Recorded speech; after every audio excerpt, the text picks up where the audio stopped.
Bismillah, Alhamdulillah, wassalatu wassalamu ala Rasulillah. I greet you all with the greeting of Islam. Assalamu alaikum wa rahmatullahi wa barakatuh. May the peace and the blessing of Almighty Allah be with you all. Welcome to Ilm to Go. I'm your host Muhammad Adly from Columbia, South Carolina, Imam and the Director of Masjid al-Muslimin. And we here, inshallah, to discuss the book Make Wudu and Salah like the Prophet. What is Salah? Salah is a special connection with Almighty Allah. Salah, prayer, is a special means of communication between the slave servant of Allah and the Creator, the Master of all things, which Almighty Allah subhanahu wa ta'ala.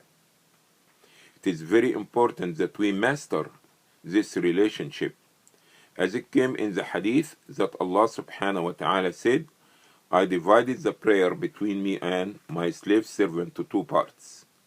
When my slave servants utter Alhamdulillah Rabbil Alameen, Allah will utter back and say, my slave servant had praised me. When you say Ar-Rahman Ar-Rahim, Allah subhanahu wa ta'ala will say, Majjadani Abdi. That means my slave servant had honored me and acknowledged my honor. When you say in your prayer, Maliki Yawmiddin, Allah Almighty say, what the meaning is, Fawwada ilayya abdi. That means my slave has surrendered himself to me. When you say Maliki Yawmiddin. When you say Iyaka na'budu wa Iyaka nasta'in, Almighty Allah will say, ذلك بيني وبين عبدي ولعبدي ما سأل. This verse and this portion is between me and my slave servant, because he say, thee we worship and from you we ask help. So Allah subhanahu wa ta'ala acknowledged your dua, your prayer, and he said, since you depend on me and you worship in me, I will give you the help. So it is very important that when we pray, that we are in prayer, not only physically, but we need to be in the prayer physically, mentally, spiritually, with our body, with our soul, with our heart, with our mind, with everything. It is important to understand that we could not pray without wudu. And if you have a wudu, which means ablution, and you break the wudu by one of the means that break and spoil the wudu, you have to renew your wudu and make a new ablution. This we're going to start, inshallah, with this booklet together. But before we start about the ablution, we can look to page number 4.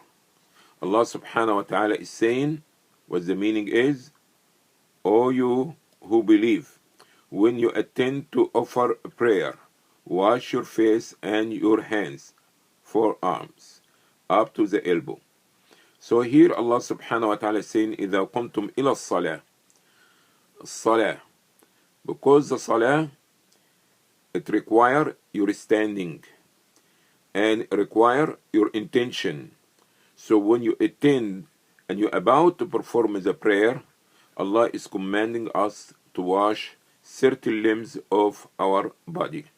So Allah subhanahu wa ta'ala, in this verse, which in Surah number 2, Surah number 5, verse number 6, that Allah subhanahu wa ta'ala commanding us.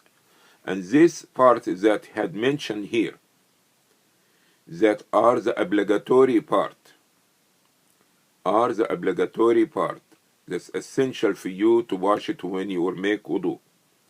And Allah subhanahu wa ta'ala also told us about if you are in a state of janaba, that means after a man have a relationship with his wife, it required ghusl, a washing of the whole body, and the same thing will apply to her. So we see the importance of ablution, washing, and purification as a prerequisite for the prayer. We need to learn the wudu, the ablution, and how to perform the ablution, and what will spoil our ablution. Again, I have to stop here according to the instruction that I've been given by Brother Shukri, 5 minutes, no more. Hopefully see you again, inshallah. I'm your host, Muhammad Adly. Assalamu alaikum wa rahmatullahi wa barakatuh. Thank you for watching.